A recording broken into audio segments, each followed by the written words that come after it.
Bismillahir Rahmanir Rahim. Assalamu alaikum. Iqbal's Inspirations and Insights with Fahad Khan. Allama Iqbal demands ishq from us. What is ishq?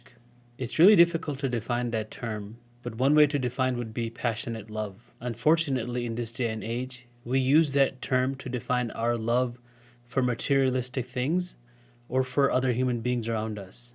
But for Allama Iqbal, and in reality, that term was reserved for Allah and His Messenger, and as a way to manifest our belief.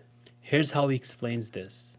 He says, کبھی تنہائی کو ہو دمن عشق کبھی سوزو سرور و انجمن عشق کبھی سرمايہ محراب و منبر کبھی مولا علی خيبر شکن عشق.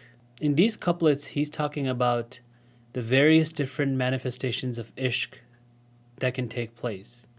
Meaning ishq does not have to manifest in one specific way. Because human beings are created in so many different ways, and every one of us have our own strengths and weaknesses, that ishq will also manifest in our own different ways. Furthermore, human beings go through various stages in our lifetime. So at a certain point in our life, our ishq will manifest in one way, and at a different time in our life, the same ishq will manifest in a different way. So he's saying that your ishq can manifest by you being in solitude in mountains. So when a person spends time in solitude and they're using that time as a way to meditate, as a way to be mindful, to be closer to Allah subhanahu wa ta'ala, to focus in on themselves and on the creation of Allah, that is a method of expressing their ishq for Allah. Another way of expressing their ishq would be to become the joy and energy of gatherings. So being part of the society, being part of the family, because Islam does not expect us to be in solitude. Islam is not a religion that goes in any extremes. So we're not supposed to spend all of our times alone, and we're not also supposed to spend all of our time around people as well. We're supposed to be balanced individuals. And then he gives us two other polar examples. He says ishq can also become apparent on a pulpit or a minaret, where someone who's preaching about Islam and talking about Islam and telling other people about Islam, that is also a form of ishq, because what that individual is doing is that they're spreading the message of Islam, they're spreading the message of love, they're spreading the message of care, they're spreading the message of this religion to other people. That is also a form of ishq.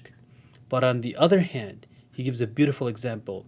He gives the example of Ali alayhi salam says that the manifestation of ishq also takes place on the battlefield, where ishq can take the form of Mola Ali alayhi salam and can destroy Khaybar. I want to talk about what Allama is referring to here. Battle of Khaybar took place in about year 628 near Medina. And what Allama is referring to is the incident that ends the battle with the capturing of the fort of Khaybar. So Marhab was a very strong warrior on the other side who was known for his strength and his valor, and nobody was able to defeat him. So Marhab comes out with his arrogance and he chants just like he would normally, that Khaybar knows me, I'm a well-trained warrior and I can defeat anyone. And on the other side was Ali. And remember, Ali is known for his chivalry, for his strength. He's given the title of Lion of Allah subhanahu wa ta'ala. It is said, La fata illa Ali. Right? There's no one more chivalrous. There's no other man than Ali. So he responds back and says, أنا الذي سمتني أمي حيدرة كليث غابات كريه المنظرة أوفيهم بالصاع كيل السندرة. That I am the one whose mother named him Haidar, and I am like the lion who strikes back with terror. And I give my opponents back sandara in return for sa', meaning whatever my opponents give to me, I give in return something far more severe. And after saying that, Ali struck Marhab and he killed him. And that's how Muslims captured Khaybar.